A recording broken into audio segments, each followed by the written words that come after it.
My presentation is focusing on Webometrics and the impact factor that we get from publications if we put them online.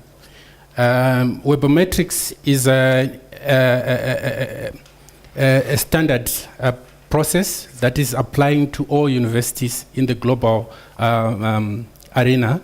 In other words, it is where we are measured as an institution in terms of what we produce, because our end products as an institution is journals, conference papers, book chapters, and theses and dissertations. So in that perspective, Webometrics should be given good consideration in terms of where we want to be as a university. You will notice this is the front homepage of UJ DigiSpace. So for my talk, I will center on the 3 items. That is the conference proceedings, journal articles, and theses and dissertations, because those are the main things that derive the Webometrics. Webometrics definition is given as the study of the quantitative aspects of the construction and the use of information resources, structures, technologies on the web, drawing on bibliometric, infometric approaches. And in our case, we are measured on the Webometrics ranking of world universities. This has to do with attachments that are put on the university websites in relationship to our research profiles, and also the ranking web of global repositories, where the repositories are situated. And by the way, most of the universities are now in South Africa, have an institutional repository.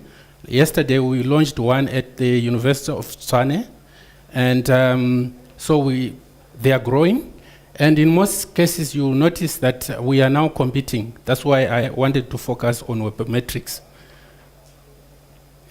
And our strategy for Webometrics is to just give us, it gives us an input to our processes in order to stimulate the openness in the university, which will equal to visibility and impact. And we are focused on harnessing, like I said, the output for them to be visible, accessible, harvestable, and searchable. In particular, the next phase of our project is to stimulate the researcher profiles to be linked to the institutional repositories, and also the bibliometrics of all the research that is produced within the university. And this is where we are ranked as a repository.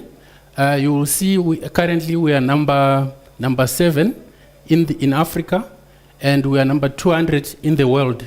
I would have liked to show you the other dimensions that applies to size, visibility, and file richness in the way these statistics are derived. You will notice in terms of visibility, we are actually number 2 or number 3, which is different from where we are overall.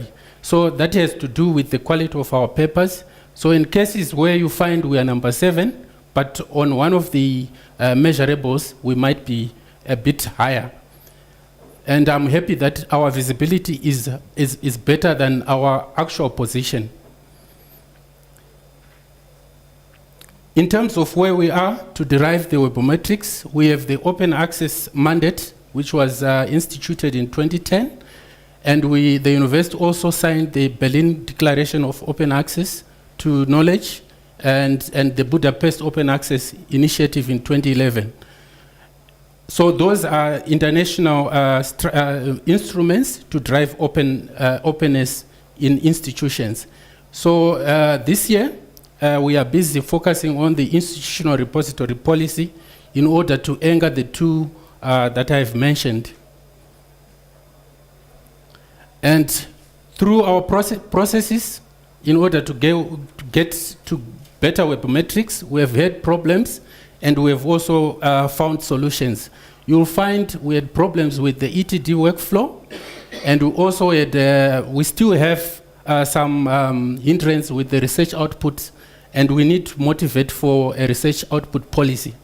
And we are working very hard with the research office to smoothen all these instruments.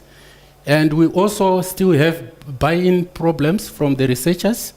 But likely, I'm happy Professor Okpere is here, is one of our chief submitters to the institutional repository. We have copyright issues which we are addressing, and our academics must not be afraid. And we have also document types format problems, whereby our users or our clients, the submitters, are not aware of which versions to submit. And we still have to also align our manpower, skills, and technology to be the best that we can. In terms of solutions linked to ETDs, we have revised the ETD policy, which was last year. No graduation, no submission. And we also, the IR advocacy is working very hard with the University Research Committee, and our Dr. Bauer is always in liaison with the MEC and the ELG. And we are, at the moment, we are targeting individuals to submit to the institutional repository, particularly our senior researchers, the NRF-rated researchers. And so far, the process is coming on slowly, but we are there. We are getting there. We are complying with Sherpa archiving principles for open access journals, and so our academics should not be afraid. 95% of publishers allow some form of archiving, either the publisher version or the author-accepted version. So all we require from the authors is their accepted manuscript and the publisher copies. And this, because that determines which version we can upload to the institutional repository. As a strategy, we will also benchmark our strategies to local and global trends. I've mentioned these are the eligible research output harvesting, the ETDs and dissertation. As I said, we changed our strategy from self-archiving, which had a poor turnaround, to UJ DigiSpace workflow submissions.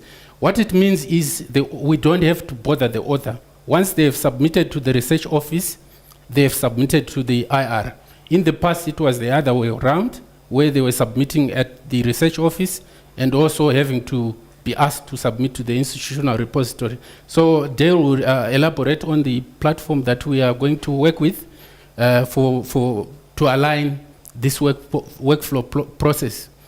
And the other thing that I have also started is to harvest publications that are already online on Google Scholar or on the internet by having a Google Alert address. So every morning I get hits or alerts of what is available from UJ DigiSpace academics.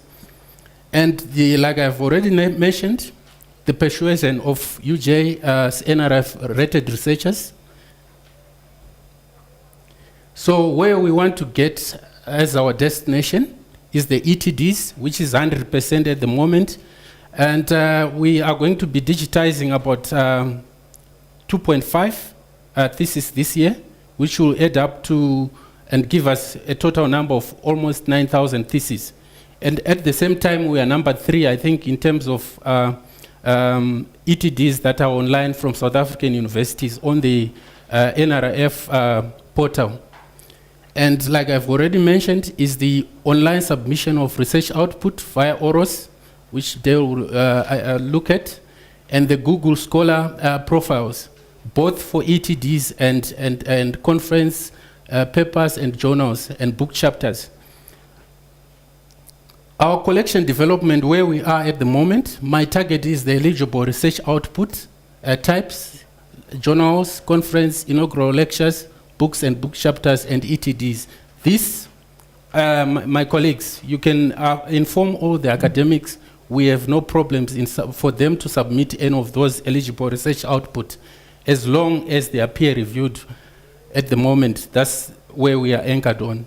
And in future, we will also have to expand our collection strategy for non-traditional research output types, original creative works, particularly those things that are produced by the arts and at FADA. Those creations we need also to exhibit them in our institutional repository as long as they are research-oriented.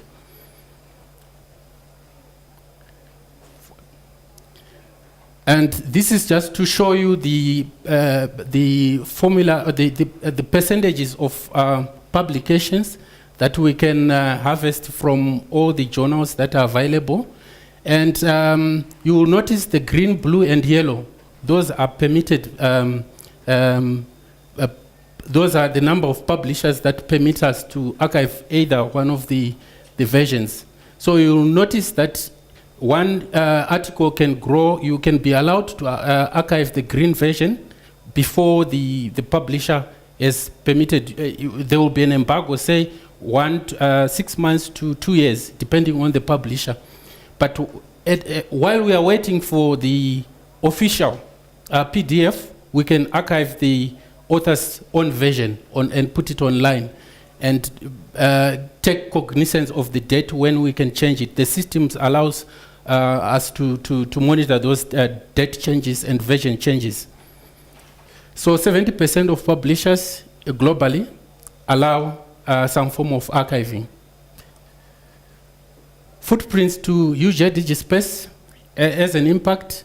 As of this week, on Google Scholar, I noticed that we have 589,000 visitors that have already visited UJ DigiSpace from 2010 to this month. And like I've already mentioned, we are number 3 on the South African ETD database, and we are number 7 on the rankings of repositories. And like I said, the Webometrics impact for UJ to realize where we are in the top 4%, it was to do with the theses that were digitized last year. And I wish to thank the Vice Chancellor for providing the funding for the digitization of our first phase, and also for the second phase that is coming this year. This is just to show you the citations and on Google Scholar.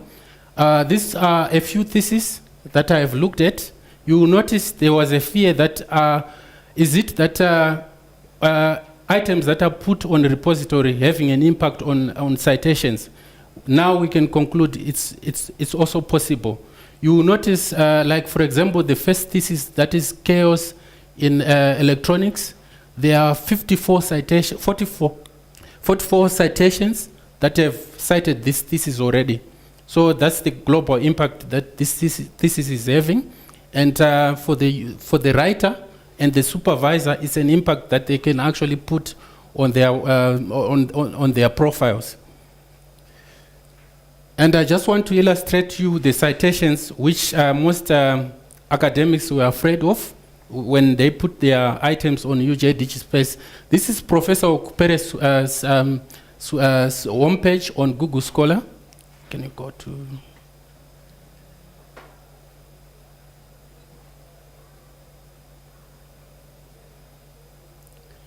This is his citations and the publications that he has already published. What we want to do in future is to link these profiles to UJ DigiSpace, or the other way around, to have the scholar list these publications on their university web profiles. So I believe, Professor Okpere, you have a task to make sure that on your profile, these things exist, but they must be linked to UJ DigiSpace for us to have more clicks from all the visitors that will visit your homepage. If you go down, there is a publication on which we uploaded in 2011.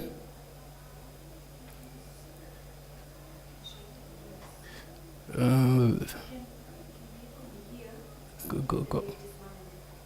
Yes, I want you to click on success factors on entrepreneur. Right, you will see on the TX link there, it links to UJ DigiSpace. In other words, we have already taken the responsibility from the journal itself to cite Professor, to follow the indexing of his citations, and now he's being cited from UJ DigiSpace, which is 100% proof that we are able to provide the services that academics were afraid of. And if you click on the cited by 4 items, where it says 4 downstairs, just below scholars articles. Yes. It will give him exactly the people that have cited him and in which articles they've cited his works. So, Professor Okpere, congratulations for the 4 people that are following you. You can skip to back.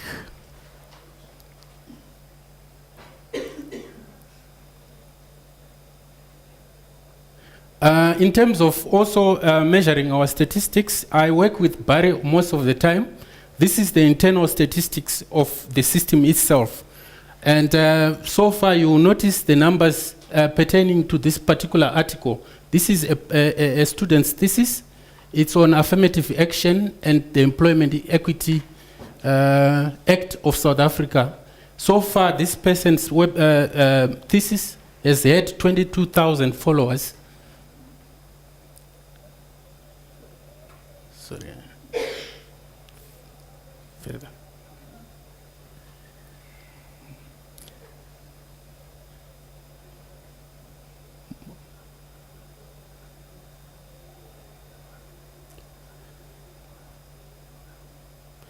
Yes, and we can give statistics of where the traffic of the followers are coming from, their countries, and the cities where they are sitting, and the actual IP address of the person's computer. That we can do it internally from our Webometrics analysis. Can you go further? And this is from Google Scholar. This is another platform where we get statistics on the usage. We can actually tell Dr. Bauer today how many people were on cell phones that accessed UJ DigiSpace, how many people were on PCs that were following our resources, etc. And we can also zoom on the impact of this in terms of the page that were downloaded, etc. So this platform gives me more analysis of the statistics behind the platform. Further.